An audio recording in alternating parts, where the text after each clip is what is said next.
Hello, here we are once again with Mookie Tenembaum. We are exploring, as you know, his disillusionist philosophy through these videos. We are trying to grasp the misalgic theory that explains human behavior as a result of our aversion to suffering. And week after week, month after month, for more than 2 years now, we've been trying to apply this philosophy. We've been trying to illustrate its concepts with facts from everyday life, even with situations that transpire in the world. We've been discussing the news quite a lot. We discussed the COVID pandemic. We've covered parts of the war in the Ukraine. Last time we dealt with the problem of inflation, which is affecting most of the world today after those events, the war and the pandemic. And today we are going to try and analyze violence from a disillusionist point of view. We're going to try and define a concept of violence according to misalgic theory and see how that affects everyday life. Well, first of all, the word violence has always a negative, I would say, connection. Every time you think about violence, people say violence, they don't mean something good. It's not like, hey, I'm going to use violence. Well, how about it? It's great. The word violence is bad, is in fact to violate. Yes, those are all words that are very, very, very, I would say, discomforting. The word violence. And we're going to look at violence the way we will look at things, the way they are, and to try to analyze and dissect the issue to understand how violence works and how we really live inside among violence. Yes, in violence in our midst. Yes, in our ecosystem, yes, to call it somehow. There are different kinds of violence, Florencio. Let's start distinguishing. There is the physical violence. Somebody comes and punches me in the face. That's violence. Everybody agrees with that. And then there is symbolic violence. Yes, somebody comes to me and says, "You fatso, idiot, stupid Jew." I'm trying to think of other epithets. Jaime. I could use other words. Yes. Skype and whatever, yes. They could come to me and that would be violent. It would be read quite a lot as violence. And then there is subjective and objective violence. Going again, if it's a hit or somebody really goes into a tirade about my personality or about my children or something like that, then it will be looked as violence. But what if something I feel it's violent and the other one doesn't? Let's say somebody comes and talks about people who needlessly takes off their appendix, and I had an appendix taken off, and he doesn't know, but I feel it's violent against people because people have the right to take their appendix out whenever they want. Not up to the society to decide, or a doctor, whatever, I don't know, or vaccine. Yes, somebody could come and tell me people who do not who do not vaccinate or vaccinate are idiots. You can choose either of them, and I am in each one of those sides. So that is subjective violence, and sometimes it's closer to objective. Sometimes it stays subjective. Now, this distinction is important to understand the next step. How did disillusionism, how misalgia looks at violence? Well, I think it may come as a surprise to most of our audience. But I think that the violence is anything that will cause suffering to me if it's caused by another person and I did not agree, involuntarily. That means if somebody does something to me, voluntarily or involuntarily, towards me, that causes me suffering, and I did not agree, and it is someone, it's not something, yes, it's not a volcano, it's a person, then that will qualify as violence. A good example could be somebody is walking in the street and they didn't look and they step on my foot. that will qualify as violence. Why? Because I suffered, and it was caused by a third person, and I did not agree. On the other hand, when I go to the dentist and the dentist will take out my tooth, which probably will be looked as a violent thing to be done, and I ask to him to do it, or I agree to be done, then that will not be violence. Of course, when I go undergo into surgery in the theater, the guy goes with a knife and cuts my stomach. That would be probably violence in any other standard, but I agreed or I needed that operation. That will not be counted as violence. Even more, in S&M, sadomasochistic relationship, the masochist being asked or agreeing to being inflicted pain, that person will not be subject to suffering because he or she agree to that situation. So that will be, but again, it's quite a wide way of seeing it. What do you think, Fabrizio? I was going to say precisely that. It's a very encompassing definition, because it would let us put inside the category of violence, almost every suffering we attribute to someone else. And I was thinking, as you said, that a fact of nature would not be considered violent unless we attribute it to someone, unless we think the eruption of the volcano and the hurricanes are being sent by God or by Mother Nature or some such person, in which case I think that would enter this wide categorization of violence. But you mentioned there the differences between physical and symbolic, objective and subjective violence. I wanted to ask you about threats. Is a threat in itself violent? Because most of the situations in everyday life, I think, have to do more with the threat of violence than with actual violent acts, even in this wider definition that you are using, suffering caused by others against my will. Well, several things that we have to talk about threat. A threat is always voluntary. That means the person profiling the threat means it. If not, it's not a threat. It's something you imagine that it was a threat. Yes. Somebody issues a very general statement and you feel that it's threatening you. Once again, it's subjective violence. It's in the limit.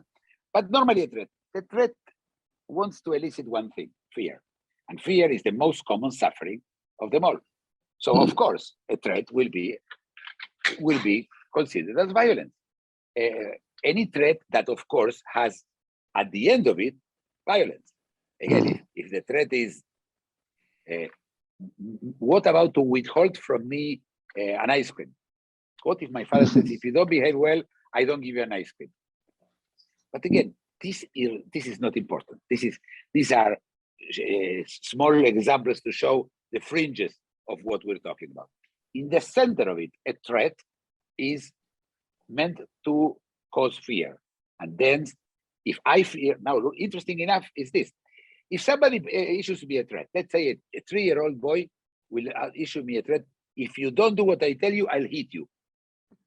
Obviously, that is not violence, because the person who is the one who is not suffering from that. In fact, it may be even funny. Yes? Yeah. But if he's coming together with his father and his father is 6'5", then I may think differently from that kind of threat. But basically, it has to be so. Threat, of course, is violence. Now, let me explain you. Threat of violence is what the state does all the time. I always say at the end of every process in a state, there is a guy with a gun. If there is no guy with a gun,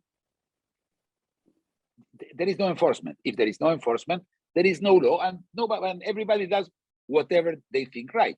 Some people, of course, they don't need a threat of violence not to kill or not to steal. But we know there is 2% of psychopaths who always need that to behave the way they behave. I can give a simple example. Let's say you park in a non-parking zone, and they put you get a fine, and you don't pay the fine. Now the government can come and just seize your assets. in lieu of the fine. Yes, you go to your bank and the money is gone. It was taken. It's it's akin to being a pickpocket. I was walking in the street. Somebody took my wallet. Is that an act of violence in the definition of disillusionism? Yes. Yeah. He did it, and I suffered. Yes, and it was obvious that I will suffer. And again, if it's subjective or objective, here it doesn't matter. It is always subjective. But so the state is doing that. And let's say I don't have a bank account, and then come to arrest me because I didn't pay the fine. And when they come, I resist arrest, and then they hit me. So I will comply to being arrested. There you have the violence, but the violence is again if you do this, or you do that, and you do that, and you do that, there is violence. But it has to be violence. If the answer is if you don't pay the fine, we will be very, very, very sad. Then it won't work. Yes, like remember in the pandemic, it was very crucial. It was crucial. If you go out without a mask, you will get a fine. That was it. It doesn't matter. You believe in the bag. You did not believe in the bag. They don't care. You have to do it. You don't do it. Then at the end, there is violence waiting for you in the background. Now that kind of threat of violence, we try to avoid thinking about them. We go the other way around. No, I'm a good citizen. I don't steal. When I get a fine, I pay my fine and I recognize my wrong. Or I go to court and I'll fight it, of course, without violence, saying, Your Honor, to the judge, everything will be very nice because I believe I have to be a good citizen. And in some countries where voting is compulsory, I don't go to vote because it's compulsory. It's because it's my duty. It's because I'm a citizen. All that conversation, all that pretexting, it's really the way to save face, as the Chinese would say, is to save face in front of myself. Yes, not that I'm doing it because I do it, only because there is a guy at the end of the line waiting for me. This is what we do. And of course, since there is a narrative, you remember each of us has a narrative, this goes inside of the narrative. So each one talks to each other, we don't do this, we don't do that, because it's not fair, it's not good, it's not this, it's not that. There is two other threats that are there that are both violent in nature. One, it will not fit into our definition because it's your own moral conscience will hit you, will make you suffer. Then it's not somebody else, it's yourself. But then there is a second possibility, and this is shame. We spoke about shame. Yeah. I don't do things because they may cause shame to me. And they're shaming by others that by this definition, shaming could be considered an act of violence. People Absolutely. Shaming me are inflicting upon me suffering. They're doing that against my will. I can even imagine it. It could be my imagination that I may feel shame. It doesn't matter. It's subjective. I think this covers the connection between violence and misalgia, of course, the aversion to suffering, and the sink. These societies you are describing are synchronized by that threat of violence, however tacit, however hidden it might be, it's still there, bringing us together. And I wanted to ask you for the third angle in the triangle of disillusionist practical philosophy. It's misalgia, it's the sink, and then we have sleepwalking. How does violence relate to our ability to sleepwalk through life?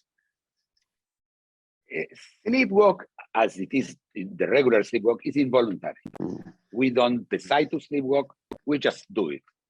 And when we sleepwalk, this is the result of all the prohibitions that we are avoiding.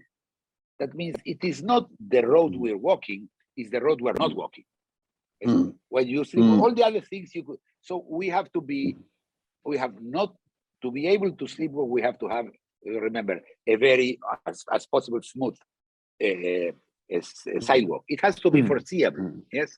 So I know that I have to do certain things and not do other things. And if I want to avoid violence, this is the sleepwalk I have to do. Obviously, if my sleepwalk includes hitting people in the street because they don't move when I walk, somebody will hit me back, or there will be the police will hit me back until I'll do it. So the sleepwalk is the result, is what is it's what is left, and sleepwalk has to be as smooth as possible. Therefore, violence, there is no violence in the sleepwalk unless you are a torturer. Yes, unless somebody is a torturer, and then he sleepwalks torturing. But in the regular life, neither I am violent, but the most important thing, I will be shunning other violence threats in my sleepwalk. Yes, I could be not me, but somebody could be a wife beater, and he could be sleepwalking, beating his wife. This is not something we have to. Let's remember that what today we think is violent, 150 years it was not. Hitting your wife was not violent. Hitting your children, come on, it was. In fact, it was bad thing if you don't hit your children, if you don't make your children, if you don't teach your children the right ways. So violent has been, it's been in everyday's life. And what we have done is we have make it further and further, and giving the monopoly of violence to the state illusion, to the players, to the illusionists. We give them, and they are the only one who have the right to exercise violence, and in very specific conditions.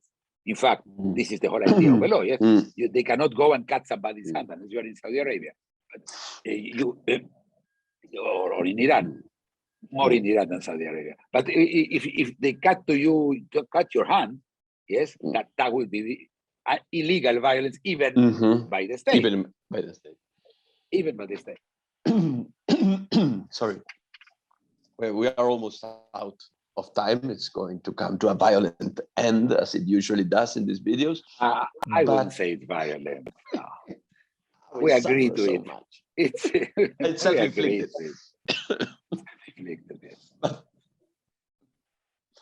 I think this last bit about, as it were, the ever-increasing degrees of separation that mediate between us and actual physical violence. In a way, it's the course of civilization. When we look at Iran and see people being mutilated or hit because of the crimes they commit, somehow we are looking at our own distant past, and sometimes not so distant. Flogging was something frequent in the Western world not so long ago as a punishment. So in a way, and maybe you can close with this, I think you are pointing at a sort of history of violence, a sort of trail along which violence becomes more and more discreet, more and more concealed. And that's what we call civilization, I think. Yes, we call it civilization because we can safely close our eyes and say there is no violence. Yes, you go out in the street, there is no violence in the street. Yes. But there are also no dead people in the street. Under the 50 years, people were, even the pandemic we spoke about, there are no dead people in the street. That was the problem of the pandemic. We are still animals. We are still using.